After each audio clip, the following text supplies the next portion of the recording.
Hi everyone, welcome to Harmony's channel.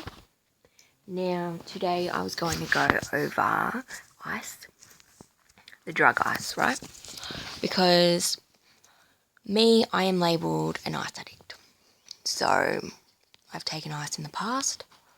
I've been in every situation to do with ice actually. I've seen someone in the past before I ever touched it, tried to help him get off ice. I've seen my friends on ice. I've seen people break down. I've been clean. I've been in like rehab sort of thing. I've gotten clean. I've then gone back to it. Every situation you can think of, I've been there. I've witnessed it. I've been through it. So I'm only talking to try and help you guys out as much as I can. Okay. So if we start from scratch, so I can cover everyone. Oh, wait, look at this. Cover everyone. So what is ice? Ice is obviously an illegal drug that you can smoke, eat, inject, whatever. It gives you a high. The feeling it gave me was like, well, the first time it gives you that massive, like, hit, like, ridiculous. Like, it is insane. And I actually overdosed the first time I did it as well. But then on, it's kind of like, if you're upset or you're depressed and you do ice, it kind of like mellows you out, like you just feel content, and I wouldn't say over the moon for me, but it just makes you content and you're not upset anymore. Like, you know how you get numb, like when you're that upset, like it just takes that away. You're just content in life, you just whatever, just doing your thing. It slows my mind down a lot, whereas it has the opposite effect on a lot of people. Like, it'll make them go really hypo and like just go crazy everywhere, like run around the house cleaning everything and stuff. Like, mine is completely different. Like, when I do it, I sit there, do my paperwork. In my mind, I'm slow down and yeah. I guess everyone makes it different, so you have to be careful there. I've had it 3 times of people that I'd only just met and from a different person. All those 3 times, I reacted to it, like a reaction really bad. My throat swelled up, my mouth swelled up, I could hardly breathe. I was weak, I couldn't even drive, like I had to pull over my car, like just sit on the edge of the road. It was like someone gave me a date rape drug. That's literally how it felt. My muscles were that sore, like I was in pain. So I don't know, like you never know what's put in it, really, do you? And people are doing it each day to make more money and like less the ice and get more money from it, put cutters in it, whatever. Okay, so how can you tell if someone's on ice? Some people are really good at hiding it. I mean, I took it for ages and went to work, did my thing, went out with my friends. I never told anyone, nobody knew. Like, I did really well. I was just doing my thing. Like, you think people like blah, blah, blah, blah, blah, blah, blah, are crazy, but like some people are, but a lot of people aren't. Like, a lot of people are just normal people. You would never pick it up that they're doing it. And I guess they do it for like an antidepressant, I guess. And because get more work done and stuff, like the people up high, like your solicitors and your lawyers and your accountants and all the big jobs like the government and stuff like that, they're doing it as well. And it's surprising who's actually on it. And they're doing it so they can get their job done and stuff. And well, my mum did ask me, she said, if you knew that ice is that bad and it takes one hit and you're addicted, why did you do it? Why do people turn to it if they know that? And I said, honestly, because I wanted to be dead. And that's the truth. Like, I just gave up. Like, there'd been that many things happen in my life for the past 10 years And I'd been getting up, getting dressed, going to work, trying to get over it, trying to cope, turn into this, turn into that, turn into alcohol, turn into weed, turn into Valium, going anorexic, like, just trying to deal with everyday things. Like, my God, I was so exhausted and I just wanted out, and like self-harm, and oh, it just got so crazy that I could not deal with anything. And I thought, I'm done. I'm fucking out of here. I'm over this. Like, I cannot put up with this pain anymore. And then I just thought, fuck it. Who cares? Like, I'll just do ice. Like, I don't give a fuck. I don't want to be here anymore. It doesn't matter. My life doesn't matter. And I did it, and I'm still here. Like, in a way, it saved me, because if I hadn't done it, I wouldn't have been here today. I can tell you that. I'm not saying do ice, because I don't think it's the right option, and I don't think it is as bad as what everyone else makes it out to be, but it isn't good. It isn't good, but it's not as bad as what everyone makes it out to be. For me, in my time of that life, I needed it. It helped me just, more time, like, just wait, something good's going to happen. By doing that, giving that extra 12 hours, whatever, it passed time for me to still be here. Which is sad, isn't it? It is sad when you say it out loud. I did a whole heap of videos the other day, and like, I was talking like this, and I went back through and I watched them, and I just couldn't stop crying. I was like, oh my God. Like, to actually hear myself say it out loud and just watch myself, I just could not stop bawling my eyes out.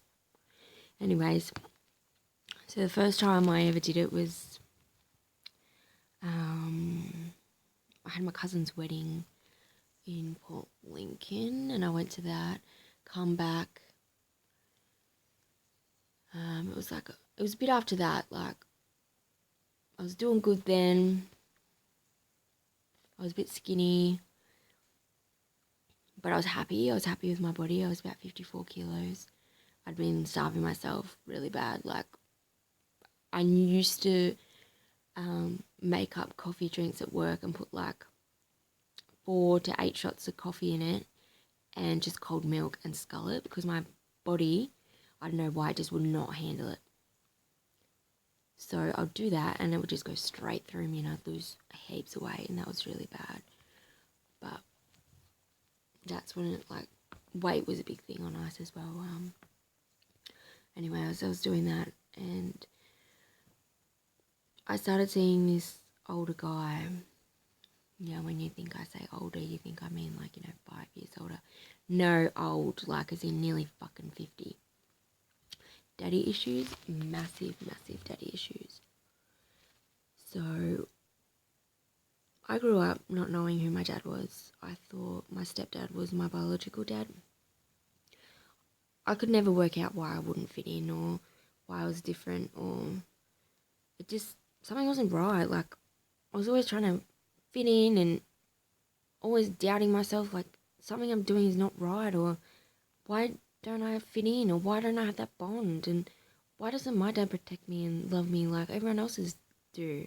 Like, not that he was bad, my dad that grew up with me, but we just didn't have that, that bond, like the father-daughter bond, that, like, you just bond together, and he's like your protector, and he loves you, and he shows you, no boy would ever treat you like that. I missed out on that, and that's really hard thing to miss out on. So once I found out that, I kind of was like, what the fuck? Like, I had no idea who I was anymore. Like, I didn't know who I was to start with, and then trying to figure it out, and then all of a sudden every single memory, every single thing that happens in my complete childhood to when I grew up to that day when I found out had just been taken away. Like, that was just, it was all a lie. Everything was a lie. And you can't see it like that unless it's happened to you. And I get that. I get that my family don't understand, and they think, we thought we did the right thing for you, and it's in the past, so get over it. They don't get it.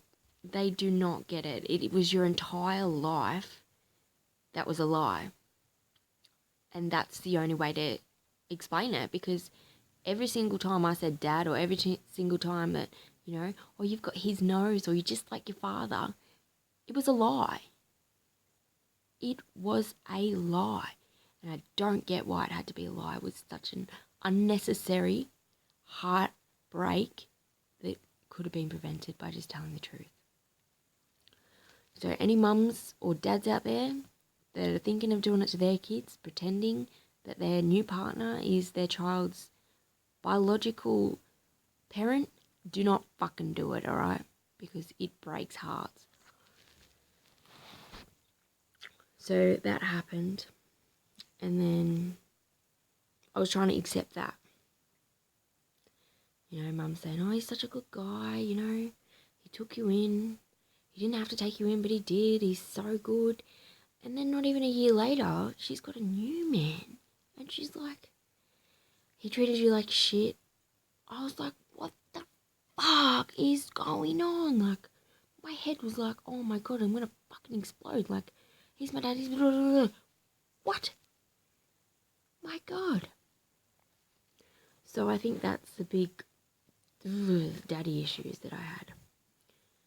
And then I had a few boyfriends in the past, never good relationships, whatever. They were never amazing. Got engaged. And then got with this old guy. At the start, he was amazing. He was so nice. It was like that hole that was missing, he filled it. He helped me deal with the things that I'd been missing, and I got that love and protection that I'd been searching for from him, and he gave it to me. And little did I know he was an ice addict. I'd been with an ice addict before for 6 months, but I never touched it. He'd never let me touch it. I never wanted to touch it. It was just a thing. I never thought about touching it. All I ever thought about was trying to get him off it. And a few people offered it to me in front of him, and he was like, you fucking give it to her, I'll knock you out. And that, I respect him for that. Thank you for that. He knew how bad it was. He knew how hard it was, and he didn't want me to go through the same thing. So that was really good. But this guy, I wanted to try it to start with. I admit that. I was like, just let me try it, because I didn't give a fuck anymore. I just got fired from work. I had a panic attack for 6 hours, being bullied. The old ladies put up this thing in the canteen that said something about cheese and sex rat about me. I was a 22-year-old girl, and these 6-year-old ladies were bullying me I didn't want to be alive anymore. I did not want to wake up. I didn't want to go to work. I didn't even want to face the world. I really didn't. And then I did ice, overdosed, wasn't going to do it again. And then the guy that I was seeing was I guess he found it was a way that he could keep me. If he kept pumping me full of ice and drugs, and he could keep me with him. It was always there. It was always, I don't know, that's all I had.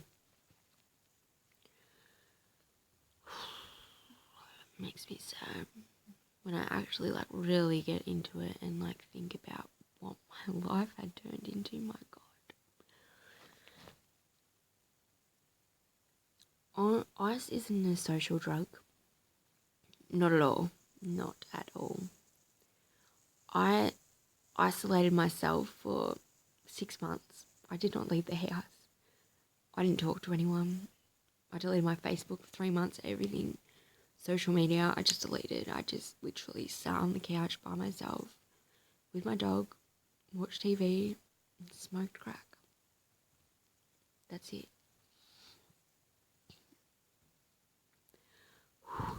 It's a hard thing to admit out loud. Doing that though, isolating myself, turning off my social media, not speaking to anyone, I found myself. Because all I had was me. No one else's feelings or opinions come into my life because they weren't there. I found who I was finally. I mean, that time was shit as. Like, I think I cut myself like fucking 3,000 times. Because I just wanted to take that pain away. Like, it was so intense. You have no idea unless you've been through it how intense that pain is.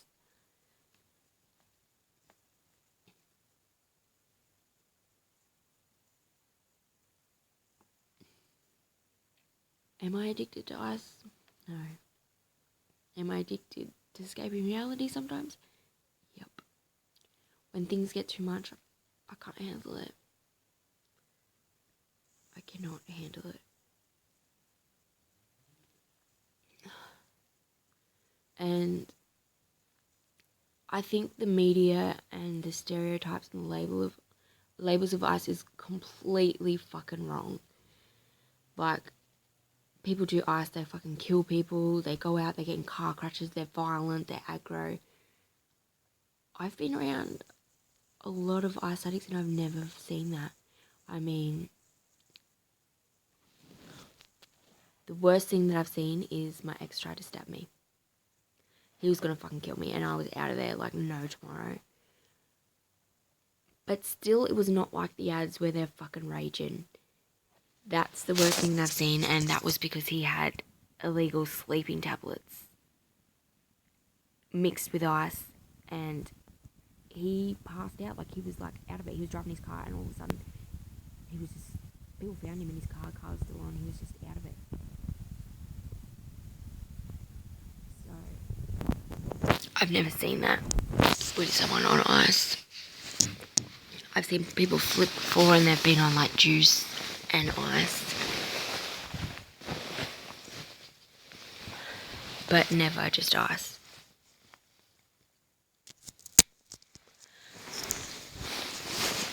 Sorry.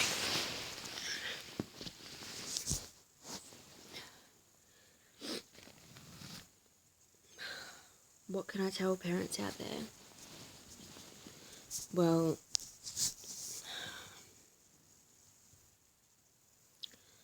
the only way to stop your kids from turning to ice is to be their friend, to talk to them. Whatever emotionally is wrong or is getting to them, like if they're getting bullied at school or anything, like fix that underlying problem. If they've got depression, fix it. Like take them to counsellors, get them on antidepressants. If they've got a mental illness, then work with them, understand it. You need to understand it as much as them, because if they've got the illness, then so do you pretty much, because you have to live with it as well. So you need to understand it as much as they do. If they're broken up with a boyfriend, having a fight with friends, cyberbullying, pornography, illegal porn, anything, you need to be there and you need to be helping them right from scratch. Going in the dark with them and bringing them out to the light. Walk it with them. That's the only way you're going to keep them off drugs, because if they're strong enough in who they are, they will say no. I've said no plenty of times. I used to say no, like, fuck off, I ain't touching that shit. What do you think I am, fucking scum? And I did touch that shit in the end. It took a long time, but in the end, I eventually broke down. I was that weak after 10 years. Since I was 12 when we moved here, 10 years of constant shit, I eventually gave in to that drug. 10 years. And you could ask me back then if would I ever touch drugs? Fuck no. That, I had rules, right? No smoking, no drugs, no cheating. They were my 3 rules. Done. That's it. 3 rules. Would not even think about allowing it. Any way, any shape, any form. They were my rules. They were stuck down deep. Concrete. I smoke cigarettes now. I've done weed, speed, ice, half a pill. I've sort of cheated before, like relationship breakup, back, forth, back, forth, back, forth. Who knows if we're together or not. I let all my morals go out, eventually. Eventually all my morals. I was that weak, all my morals, I just didn't care anymore.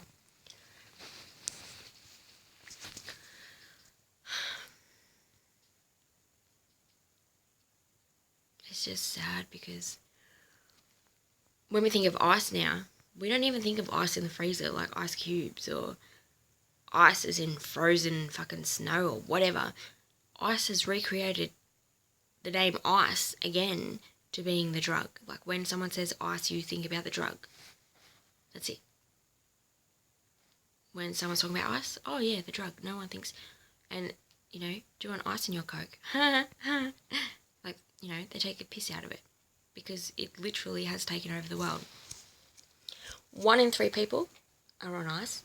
I read the other day 260 million people take ice in this world. There is no fucking way we will beat the drug. The only way we can beat the drug is if we recreate it. So we use natural herbs, vitamins, some medication, I don't know, whatever, to recreate it so it gives you that same content feeling that you take away ice and you give that person that, right? Because most of the time when someone takes ice away and they quit ice, they start drinking. So they eliminate one drug and bring in another drug. We need to eliminate all drugs and bring in something that isn't a drug that will be okay for that person. So they'll give up ice because it's like having another drug, but it's not a drug, do you know what I mean? Because the only way you get people off ice is if they want to do it. Like if they honest to God want to. 260 million people all want to give it up? Nope. They don't. And can you catch them all? No, you can't do that either because there's corrupt policemen, there's corrupt people on the thing where they get through our border security and stuff. Like, we can never beat it. Never, because they're the people that are trying to eliminate it are the people that are actually doing it as well. So we've got no hope. And that's what's scary, because I'm thinking about my kids' generation. Like, what's it going to be like then? Like, these days, between the age of 20 to, what would I say, like 20 to 30 is probably the worst. I don't know hardly anyone that isn't on ice or have touched ice. The older people, they missed that. That wasn't in their generation. Like, there is still a lot of them on it, but they missed that generation. Whereas our generation, it's a common thing. You go down the street, you go, anyone, do you know where I can get a bit of shard from, or rock or ice or whatever the fuck you want to call it? If you ask one person, I'm sure they would know where to get it from. You move to a different state and you think, oh, fresh start, you're going to get clean, blah, blah, blah. I'm sure you're going to meet someone that is in that circle. And if you're too weak at that time, you're going to be back in that circle.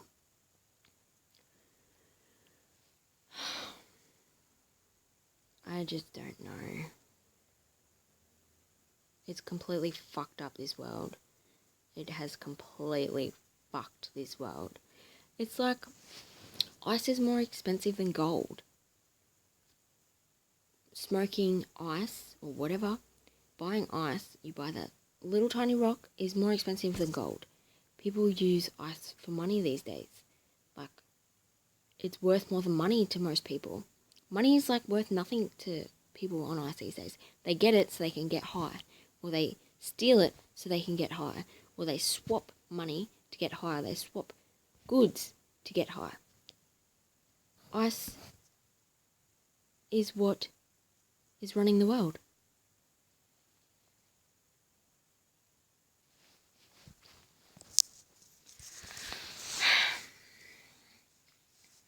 I don't even know what else to tell you guys. It's fucked.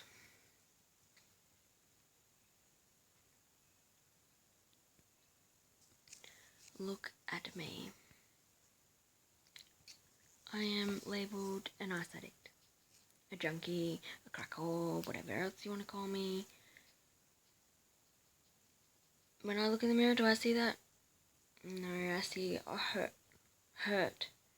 Someone that's been hurt really bad. And it's hard to try and pick yourself back up once people know that you've done ice. Like, it's embarrassing to admit it. It's shameful that you've done it. Like, people are always embarrassed of it. They don't want anyone to know. And then people that don't do it label you as, you are crazy. Like, you no longer have a say anymore because you're an ice addict, or, you know, you don't know what you want because you're an ice addict, or just give it time, you're thinking wrong, or it fucking frustrates me. It makes me so angry. Like, you are who you are, right? You are you as a person. You've done ice. You are not ice. You have taken drugs before. You are not a drug. Is that understandable? So if I say something like, I want a new job. No, babe, you don't, because you don't really know what you want, because, you know, your mind's not all there because you're an ice addict. What the fuck? I want a new job. I know I want a new job. Ice has got nothing to do with this. So leave it out. They're the ones that keep putting it in your head about ice. When you speak about something, someone hears it, that is putting it in their head, right? It's the law of attraction. What you say and what you focus on is going to happen, is going to come to you. So when your family and your friends know about drugs and they speak about it 24/7, that is going to put it back in your mind 24/7. Do you get that? Move on from it. Okay? Move on. Move on from it. The family and the friends need to move on from it. Okay, we've discovered it. She was taking ice. Alright, now she's off it. She's trying to get off it. We'll be there and we'll help her if she needs us. We'll let her know that. But we're not going to control her and keep speaking about it and putting it into her mind and telling her she's wrong and wrong and wrong and wrong and wrong and wrong and wrong because they're right. You've got no idea. You have no idea because you haven't taken it. You haven't taken it, you don't know what it's like, you haven't experienced it, so shut your mouth. You're making it worse, alright? You can buy ice these days for $50. $50 a point. When I was 16, I think it was like 120. I never did it then, but I knew it was 120 for a point. It was how much, same as speed. It is devalued over half. And if it's devalued over half, why? Well, they're still making heaps of money out of it, and it's only $50 a point now, so obviously that's why they're cutting it with other stuff. The cutters is what is more dangerous than the actual drug. Cutters get put in it when people are injecting because the cutters give them that high, whatever it is, feeling.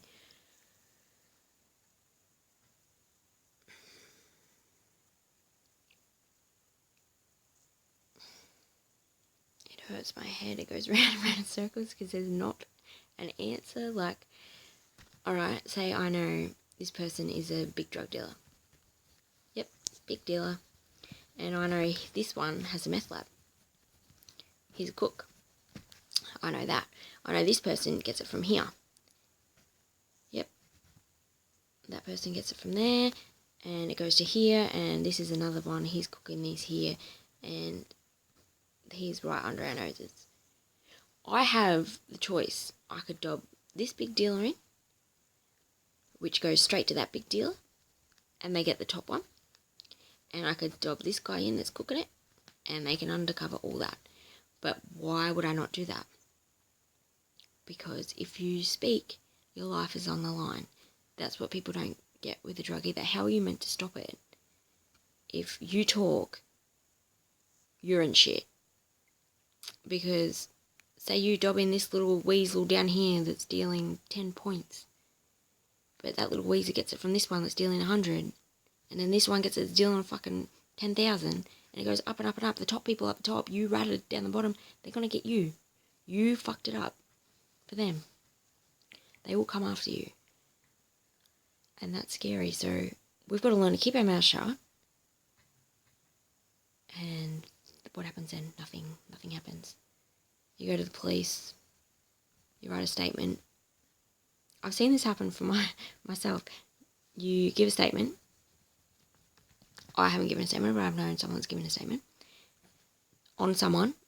And there's a copper in there, and they went and told that person who said it and what they said in the statement, and then he was going to fucking kill him. The law, like, what the fuck's wrong with the law? Why don't they look into that more as well? Us isn't the bad thing here. It's the fucking people. The law. The lies.